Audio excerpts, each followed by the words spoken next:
نماز کے لیے طہارت بنیادی شرط ہے، بغیر طہارت کے نماز قبول نہیں ہوتی۔ اس طرح ترمذی شریف کی روایت ہے، لا يقبل اللہ الصلاۃ بغیر طہور، اللہ تعالیٰ طہارت کے بغیر نماز کو قبول نہیں کرتا۔ تو یہ آیت جو میں نے پڑھی، اس کے اندر اللہ تعالیٰ نے وضو کے فرائض کو بیان کیا۔ وضو کے 4 فرض ہیں: اعضائے ثلاثہ کا دھونا اور سر کا مسح کرنا۔ اعضائے ثلاثہ کا دھونا وضو کے اندر فرض ہے۔ سب سے پہلے اپنا چہرہ دھونا، فاغسلوا وجوہکم، چہرہ دھونا وضو کے اندر فرض ہے۔ اور چہرے کی حد کیا ہے؟ من قصاص الشعر الى اسفل الذقن، چہرے کی حد شروع ہوتی ہے پیشانی پر جو اگنے والے بالوں کی جگہ ہے، یہاں سے لے کر الى اسفل الذقن، تھوڑی کے نیچے تک، اور وَإِلَى شَحْمَتَيِ الْأُذُنَيْن، دونوں کانوں کی لوؤں تک، یہ کانوں کی جو لو ہے یہاں تک چہرہ دھونے کی حد ہے۔ تو اتنا چہرہ نماز کے اندر دھونا فرض ہے۔ اگر چہرے کی اس مقررہ حد میں سے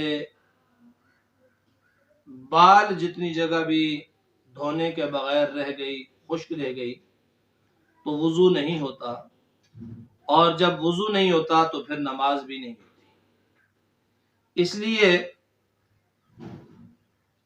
چہرے کو دھونے میں یہ احتیاط لازمی کرنی چاہیے کہ جو چہرے کی حد ہے اس کو صحیح طرح سے دھو لیا جائے، کیونکہ اگر معمولی سی جگہ بھی خشک رہ گئی تو فرض ادا نہیں ہوا، جب فرض ادا نہیں ہوا تو وضو نہیں ہوا، اور جب وضو نہیں ہوا تو اس کے ساتھ جو نماز پڑھی جائے گی وہ بھی نہیں ہوگی۔ تو پہلا فرض چہرہ دھونا ہے، اور اس کے بعد دوسرا فرض وضو کا، وَأَيْدِيَكُمْ إِلَى الْمَرَافِقِ، دونوں ہاتھوں کو کوہنیوں سمیت دھونا ہے، کوہنیوں تک دھونا ہے۔ یہ بھی وضو کے اندر فرض ہے، اور جو کوہنیاں ہیں یہ دھونے میں داخل ہیں۔ امام ابو حنیفہ رحمہ اللہ کے نزدیک کوہنیاں جو ہیں وہ دھونے میں داخل ہیں۔ اگر کوہنی بھی خشک رہ گئی یا کوہنی کا کچھ حصہ خشک رہ گیا تو بھی وضو نہیں ہوگا۔ وضو تب کامل ہوگا کہ جب دونوں ہاتھوں کو کوہنیوں سمیت دھو لیا اور بال برابر جگہ خشک نہیں بچی تو وضو کامل ہو جائے گا، یہ فرض وضو کا پورا ہو جائے گا۔ اور تیسرا جو فرض ہے وضو کے اندر، وہ سر کا مسح کرنا ہے۔ یہ جو 2 اعضاء ہوئے ان کا دھونا ہے، غسل ہے، سر کا مسح کرنا ہے۔ وَامْسَحُوا بِرُؤُوسِكُمْ، اور مسح کرو تم اپنے سروں کا۔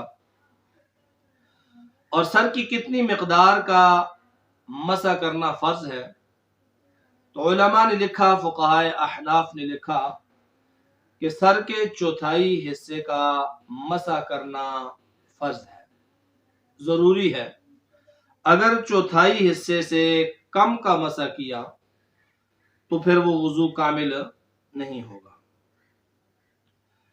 اور اس پر دلیل حضرت مغیرہ ابن شعبہ رضی اللہ تعالی عنہ کی روایت ہے، فرماتے ہیں ان النبی صلی اللہ علیہ وسلم اتی سباطۃ قوم فبال وتوضأ ومسح على ناصیتہ وخفیہ،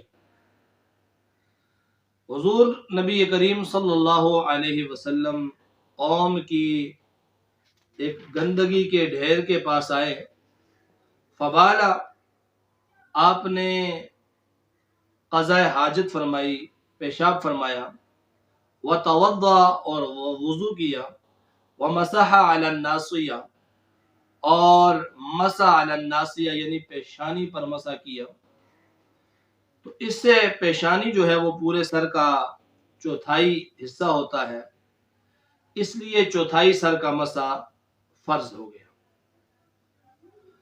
اور چوتھا جو فرض ہے وہ اپنے دونوں پاؤں کا دھونا ہے۔ اور پاؤں کہاں تک دھونے ہیں؟ پاؤں ٹخنوں سمیت دھونے ہیں۔ ٹخنے کی جو ابری ہوئی ہڈی ہوتی ہے وہ دھونے میں داخل ہے، خارج نہیں ہے۔ تو اگر غلطی سے یا بھول کر بھی ٹخنے دھونے سے رہ گئے، یا جو ہے وہ عام طور پر جلدی میں وضو کیا جائے تو ایڑی خشک رہ جاتی ہے، ایڑی بھی اگر خشک رہ گئی یا ٹخنا خشک رہ گیا، معمولی سی ہی مقدار کیوں نہ ہو، تب بھی وضو نہیں ہوگا، اس لیے کہ ان اعضاء کا دھونا فرض ہے، اور فرض تب کامل ہوگا جب کامل اعضاء کا دھونا پایا جائے، تو تب جو ہے وہ فرض پورا ہوتا ہے۔ بصورت دیگر جب فرض پورا نہیں ہوا تو وضو نہیں ہوا۔ یاد رکھیں کہ فرض چھوٹ جانے سے وہ وضو ہوتا ہی نہیں ہے، بخلاف اس کے کہ سنت اگر چھوٹ گئی لیکن فرض پورا ہے تو وضو کے کمال میں تو فرق ہوگا، نفس وضو ہو جائے گا۔ اسی طرح مستحبات میں اگر کچھ سستی کمی کوتاہی ہو جاتی ہے تو تب بھی وضو ہو جائے گا، اگرچہ کامل نہیں ہوگا، لیکن فرض جو ہے وہ بنیادی چیز ہے، اس کے لیے ضروری ہے فرض کو صحیح طریقے سے پایہ تکمیل تک پہنچا دینا۔ تو وضو کے 4 فرائض ہوئے۔ 4 فرائض میں سب سے پہلا فرض چہرہ دھونا، اور چہرے کی مقدار پیشانی پر بالوں کے اگنے کی جگہ سے لے کر تھوڑی کے نیچے تک، حلق کی یہ جو ابری ہوئی ہڈی ہے یہاں تک، اور دونوں طرف سے دونوں کان، ایک کان کی لو سے لے کر دوسرے کان کی لو تک، یہ حد البشرہ چہرے کی حد ہے۔